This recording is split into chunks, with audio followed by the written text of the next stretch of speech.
नमस्कार दोस्तों, पीएलटिक्स में आपका बहुत बहुत स्वागत है। दोस्तों आज के इस क्लास में यूपी बीडीओ एग्जाम 2023 के लिए हिंदी का प्रैक्टिस सेट लेकर आया हूं और इस हिंदी का प्रैक्टिस सेट के अंतर्गत हिंदी के 50 क्वेश्चंस को सॉल्व करेंगे। दोस्तों यदि आप हमारे चैनल पर नए हैं तो चैनल को सब्सक्राइब कीजिए, लाइक कीजिए, शेयर कीजिए। दोस्तों आइए शुरू करते हैं क्वेश्चन नंबर फर्स्ट से। क्वेश्चन नंबर यहाँ पे फर्स्ट है, निम्न में से क वर्ग का उच्चारण स्थान कौन सा है, आपको बताना है दोस्तों यहाँ पर। तो क वर्ग का उच्चारण स्थान क्या बनेगा दोस्तों? तो राइट आंसर हो जाएगा क वर्ग का उच्चारण स्थान कंठ है। ऑप्शन बी यहाँ पर राइट जवाब बनेगा इस क्वेश्चन का। स्पर्श व्यंजन कंठ, तालु, मूर्धा, दंत और ओष्ठ के स्पर्श से बोले जाते हैं, आप लोग ध्यान रखिएगा। अगला क्वेश्चन नंबर सेकंड है, निम्नलिखित में से कौन सा अंधकार शब्द का पर्यायवाची शब्द नहीं है? तो राइट आंसर हो जाएगा ऑप्शन डी, निलय इसका सही जवाब बनेगा। निलय शब्द अंधकार का पर्यायवाची नहीं है। निलय के पर्यायवाची शब्द शाला, सदन, आलय और गृह होते हैं दोस्तों, आप लोग ध्यान रखिएगा।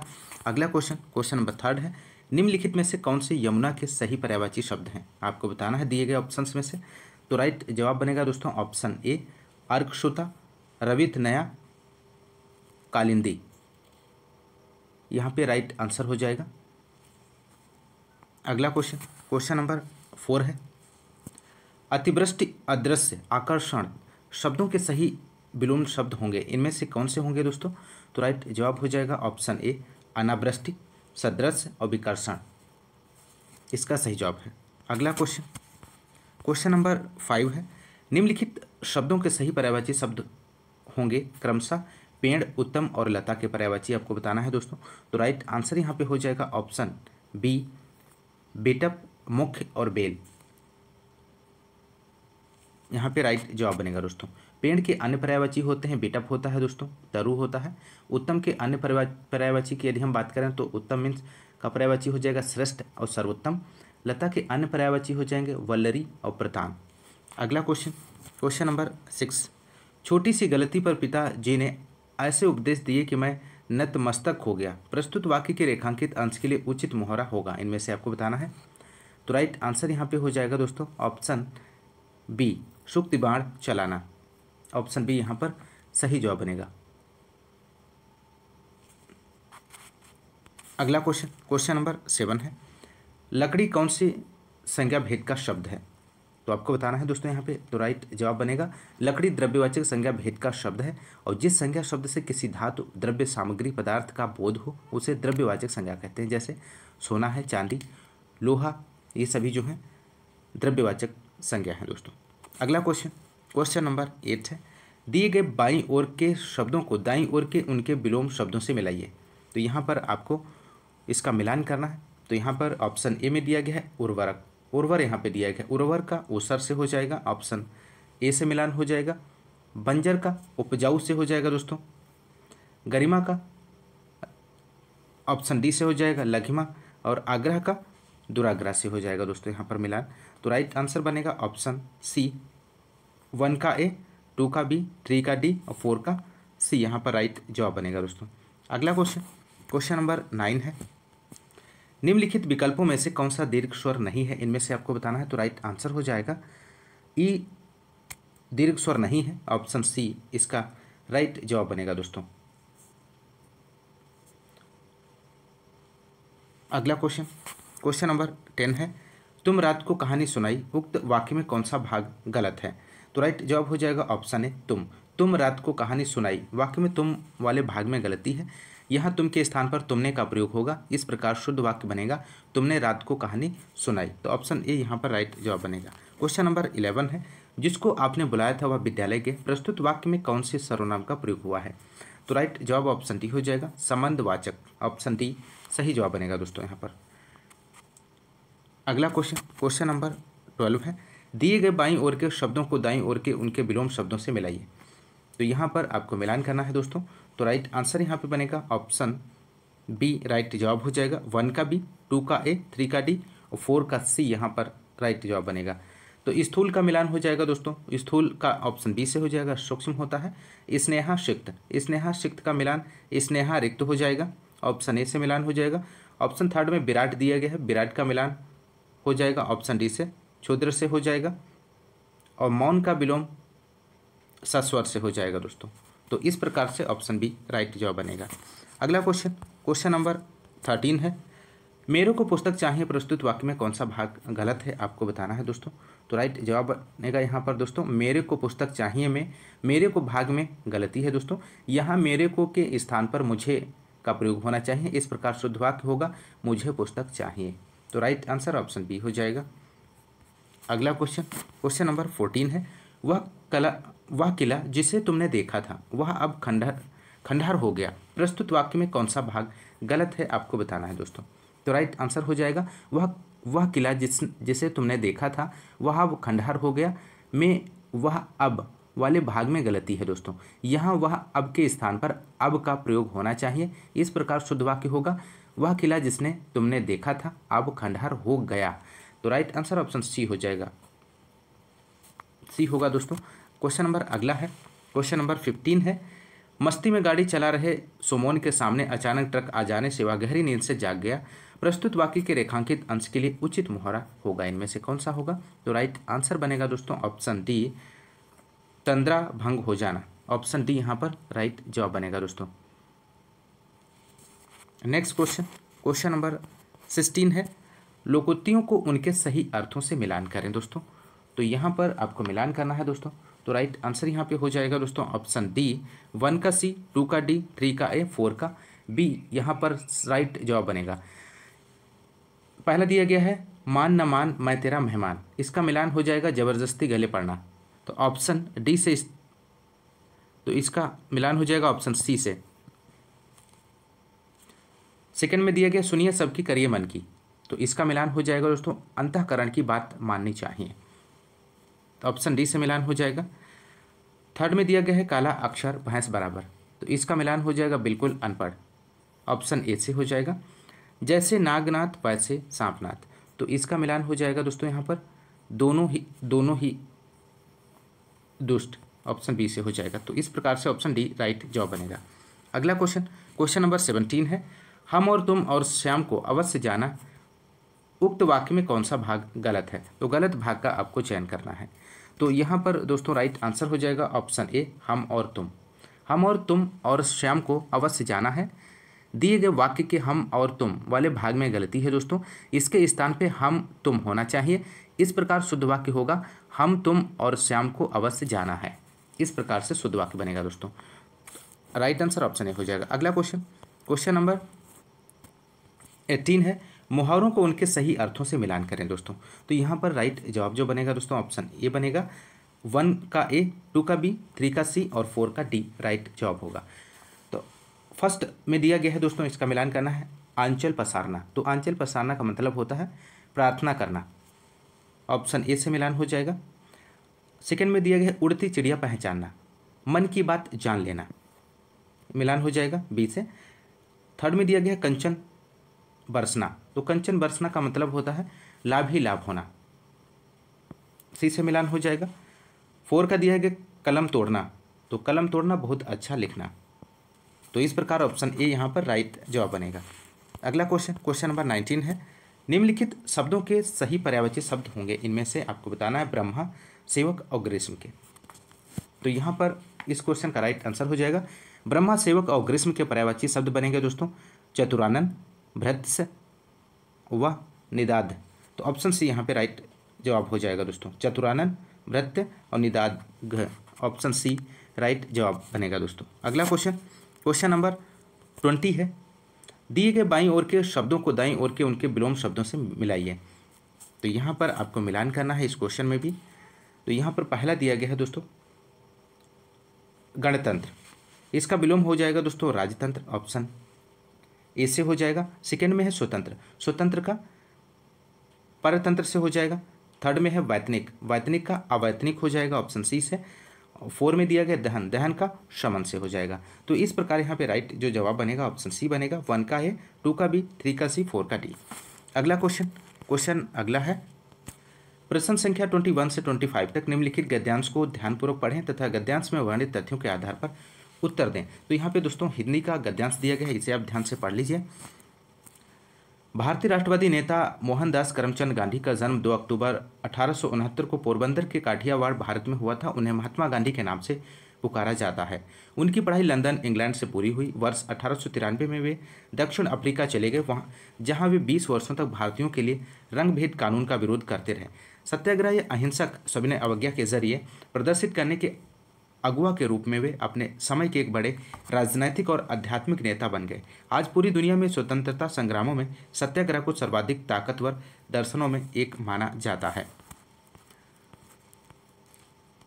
गांधी जी जब 46 वर्ष की आयु में भारत लौटे तो उन्होंने पूरे देश की यात्रा आरंभ की और कई स्थानीय विवादों को निपटाने में मदद की।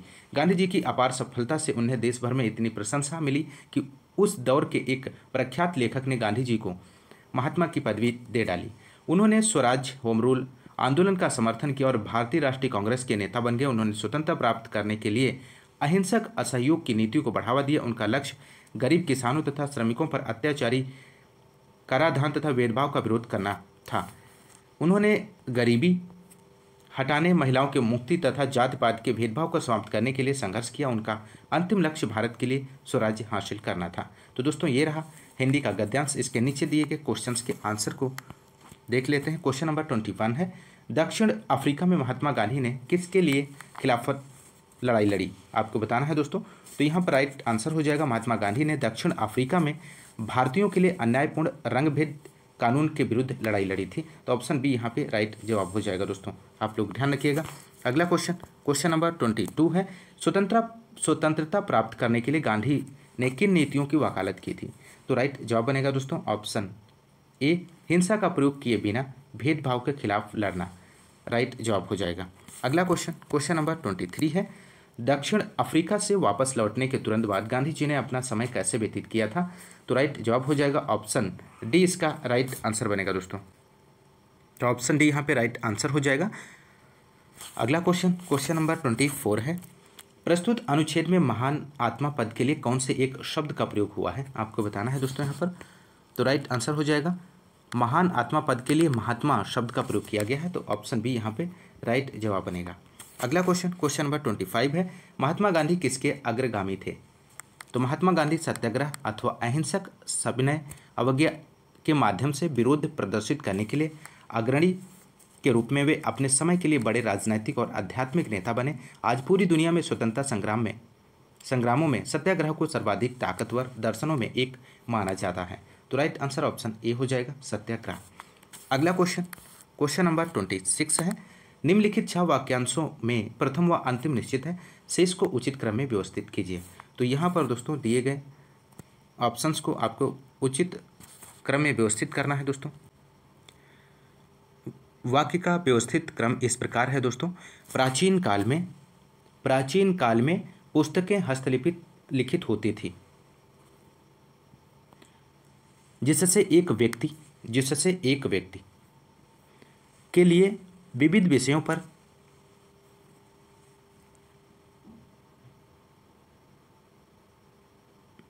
अनेक पुस्तकें उपलब्ध कराना बड़ा कठिन था। तो यहाँ पर राइट आंसर जो बनेगा दोस्तों ऑप्शन बी राइट आंसर हो जाएगा इसका सही जवाब। अगला क्वेश्चन नंबर 27 है यहाँ पे दोस्तों। 27 क्वेश्चन नंबर, उपेंद्र वज्रा किस प्रकार का छंद है? आपको बताना है दोस्तों। तो यहाँ पर राइट आंसर हो जाएगा उपेंद्र वज्रा वर्णिक छंद है। इसके प्रत्येक चरण में जगड़, तगड़ और जगड़ तथा 2 गुरु के साथ 11 वर्ण होते हैं। तो राइट आंसर ऑप्शन बी यहाँ पर राइट जवाब बनेगा दोस्तों। क्वेश्चन नंबर 28 है, मूल पाठ का शब्दशः अनुवाद कहलाता है। तो मूल पाठ का शब्दशः अनुवाद क्या कहलाता है? तो राइट आंसर हो जाएगा मूल पाठ का शब्दशः अनुवाद शब्दानुवाद कहलाता है। ऑप्शन डी राइट जवाब बनेगा। अगला क्वेश्चन नंबर 29 है, बिना पलक झपकाए के लिए एक शब्द निम्नलिखित में से कौन सा है? तो यहाँ पर राइट आंसर बनेगा बिना पलक झपकाए के लिए एक शब्द अपलक है। ऑप्शन ए राइट जवाब बनेगा दोस्तों। अगला क्वेश्चन नंबर 30 है, मिलाप शब्द में कौन सा प्रत्यय है? तो राइट आंसर हो जाएगा दोस्तों यहाँ पर मिलाप शब्द में आप प्रत्यय प्रयुक्त हुआ है दोस्तों। तो राइट आंसर ऑप्शन बी हो जाएगा आप। मिलाप, मिल प्लस आप बराबर होता है मिलाप। तो राइट आंसर ऑप्शन बी है आप। क्वेश्चन नंबर 31 है, निम्नलिखित शब्दों में से तत्सम शब्द को पहचानिए। तो यहाँ पर राइट आंसर आपको बताना है दोस्तों। तो कारण तत्सम शब्द है, लौह बंदर और दूध तद्भव शब्द हैं दोस्तों। तो राइट आंसर यहाँ पे बनेगा ऑप्शन ए कारण। अगला क्वेश्चन, क्वेश्चन नंबर 32 है, निम्नलिखित कवियों में से गांधी जी ने किस कवि को राष्ट्रकवि का सम्मान दिया? तो राइट आंसर यहाँ पे हो जाएगा ऑप्शन सी, मैथिली शरण गुप्त, इसका राइट जवाब बनेगा। गांधी जी ने मैथिली शरण गुप्त को राष्ट्रकवि का सम्मान दिया। इनकी कृति भारतीय स्वतंत्रता आंदोलन में काफ़ी प्रभावशाली सिद्ध हुई थी, इसलिए महात्मा गांधी ने राष्ट्रकवि कहा है दोस्तों। आप लोग ध्यान रखिएगा। अगला क्वेश्चन, क्वेश्चन नंबर 33 है, निम्नलिखित में से कौन सी बोली राजस्थानी के अंतर्गत नहीं आती है? आपको बताना है दोस्तों। तो राइट आंसर हो जाएगा मगधी बोली पूर्वी हिंदी की बोली है, या राजस्थानी के अंतर्गत नहीं आती है। तो राइट आंसर ऑप्शन सी हो जाएगा यहाँ पे मगधी। क्वेश्चन नंबर 34 है, जो न दिखाई पड़े के लिए एक शब्द निम्नलिखित में से कौन सा है यहाँ पे? तो जो न दिखाई पड़े उसके लिए एक शब्द अदृश्य हो जाएगा, ऑप्शन बी राइट जवाब बनेगा। अगला क्वेश्चन, क्वेश्चन नंबर 35 है, दीर्घ तथा विवृत स्वर कौन सा है? तो यहाँ पर राइट आंसर ऑप्शन ए हो जाएगा, बड़ा आ दीर्घ तथा विवृत स्वर है। जिन स्वर के उच्चारण में मुख खुला हुआ और जिह्वा नीचे पड़ी रहे उस स्वर को विवृत स्वर कहते हैं दोस्तों। तो ऑप्शन ए यहाँ पर राइट जवाब बनेगा। क्वेश्चन नंबर 36 है, छायावाद के किस कवि को क्रांति और विद्रोह का कवि कहा गया है? तो राइट जवाब हो जाएगा ऑप्शन सी, निराला। छायावादी कवि सूर्यकांत त्रिपाठी निराला को क्रांति और विद्रोह का कवि कहा जाता है। तो ऑप्शन सी यहाँ पर राइट आंसर हो जाएगा। और इनकी कुछ प्रमुख कविताएं हैं, तोड़ती पत्थर, भिक्षुक। इनकी कविता सामाजिक विसंगतियों पर व्यंग है, जो उनके क्रांतिकारी व विद्रोही स्वरूप को उद्घाटित करती है। निराला छायावाद के 4 स्तंभों में गिने जाते हैं दोस्तों। अगला क्वेश्चन, क्वेश्चन नंबर अगला है दोस्तों 37। क्वेश्चन नंबर, कौसानी में किस कवि का जन्म हुआ था? आपको बताना है दोस्तों, कौसानी में किस कवि का जन्म हुआ था? तो यहाँ पर राइट जवाब बनेगा दोस्तों ऑप्शन डी, सुमित्रा नंदन पंत, इसका राइट आंसर हो जाएगा। छायावादी कवि सुमित्रा नंदन पंत का जन्म 1900 में कौसानी बागेश्वर अल्मोड़ा जिला उत्तराखंड में हुआ था। इन्होंने छायावादी और प्रगतिवादी दोनों ही प्रकार की कविताएं लिखी। पल्लव, ग्रंथि, वीणा, गुंजन, युगांत, चित्तम्बरा, लोकायतन काव्य कृतियों की रचना की है इन्होंने दोस्तों। तो राइट आंसर ऑप्शन डी हो जाएगा, सुमित्रा नंदन पंत। अगला क्वेश्चन, क्वेश्चन नंबर 38 है, प्रविशेषण कहते हैं। तो प्रविशेषण किसे कहते हैं दोस्तों? तो राइट आंसर हो जाएगा, विशेषण की विशेषता बताने वाले शब्दों को प्रविशेषण कहते हैं। जैसे राम बहुत अच्छा बच्चा है, तो प्रस्तुत वाक्य में अच्छा शब्द राम की विशेषता बताता है, किंतु बहुत शब्द अच्छा विशेषण की विशेषता बता रहा है। तो यहाँ पर ऑप्शन बी राइट आंसर हो जाएगा, विशेषण की विशेषता बताने वाला शब्द। अगला क्वेश्चन, क्वेश्चन नंबर 39 है, सार्वनामिक विशेषण है, इनमें से कौन सा है? तो राइट जवाब बनेगा दोस्तों ऑप्शन ए, संज्ञा के पहले आते हैं। ऑप्शन ए राइट जवाब है इसका। क्वेश्चन नंबर अगला है 40। क्वेश्चन नंबर, आरोही का विलोम क्या है? तो आरोही का विलोम शब्द अवरोही है, विगत का विलोम आगत और लगातार का रुक रुक कर है। तो ऑप्शन ए यहाँ पर राइट जवाब हो जाएगा। अगला क्वेश्चन, क्वेश्चन नंबर 41 है, आसक्त किसका विलोम शब्द है? तो आसक्त का विलोम शब्द विरक्त है, आश्रित का विलोम निराश्रित है, और घृणा का प्रेम और निंदा का प्रशंसा है। तो राइट आंसर ऑप्शन डी हो जाएगा, विरक्त, इसका राइट जवाब बनेगा। अगला क्वेश्चन, क्वेश्चन नंबर 42 है, अंधकार का विलोम शब्द कौन सा है? तो अंधकार का विलोम शब्द प्रकाश या आलोक है, भूलोक का विगलोक व विरक्त का आसक्त विलोम शब्द है दोस्तों। ऑप्शन सी यहाँ पे राइट जवाब बनेगा दोस्तों, ऑप्शन सी राइट जवाब बनेगा दोस्तों। तो भूलोक यहाँ पे दिया गया है, भूलोक का विगलोक बनेगा दोस्तों, और विरक्त का आसक्त विलोम शब्द है। क्वेश्चन नंबर 43 है, जो कहा गया है। तो जो कहा गया है वाक्यांश के लिए एक शब्द कथित है। ऑप्शन बी राइट जवाब हो जाएगा इसका। अगला क्वेश्चन, क्वेश्चन नंबर 44 है दोस्तों, घृणा किए जाने योग्य के लिए आपको बताना है दोस्तों। तो घृणा किए जाने योग्य वाक्यांश के लिए एक शब्द घृणास्पद हो जाएगा दोस्तों। ऑप्शन सी राइट जवाब बनेगा इस क्वेश्चन का। क्वेश्चन नंबर 45 है, कल का अनेकार्थक शब्द नहीं है, इनमें से कौन सा नहीं है? तो कल का अनेकार्थक शब्द शोर नहीं है। तो ऑप्शन बी राइट जवाब है। क्वेश्चन नंबर 46 है, बाघ किस शब्द का तत्सम रूप है? तो बाघ का तत्सम शब्द व्याघ्र होता है दोस्तों। ऑप्शन ए यहाँ पर राइट जवाब बनेगा। अगला क्वेश्चन, क्वेश्चन नंबर 47 है, यथार्थ में संधि है। तो यथार्थ में कौन सी संधि है दोस्तों? तो यथार्थ शब्द में दीर्घ स्वर संधि है। यथा प्लस अर्थ बराबर होता है यथार्थ। तो राइट आंसर ऑप्शन ए है, दीर्घ स्वर संधि। क्वेश्चन नंबर अगला है 48, प्रत्युपकार में उपसर्ग बताइए। तो प्रत्युपकार में उपसर्ग आपको बताना है दोस्तों। तो प्रत्युपकार में प्रति उपसर्ग व अलंकार मूल शब्द है। तो ऑप्शन बी यहाँ पे राइट आंसर हो जाएगा। नेक्स्ट क्वेश्चन, क्वेश्चन नंबर 49, कोई काम न करके श्रीमती संध्या दिन भर मक्खी मारा करती है, रेखांकित मुहावरे का सही अर्थ है, इनमें से कौन सा है? तो राइट आंसर ऑप्शन डी हो जाएगा, खाली बैठना। अगला क्वेश्चन, क्वेश्चन नंबर 50 है दोस्तों, संसद से सड़क तक काव्य के रचनाकार हैं, आपको बताना है, मोस्ट इंपॉर्टेंट प्रश्न है।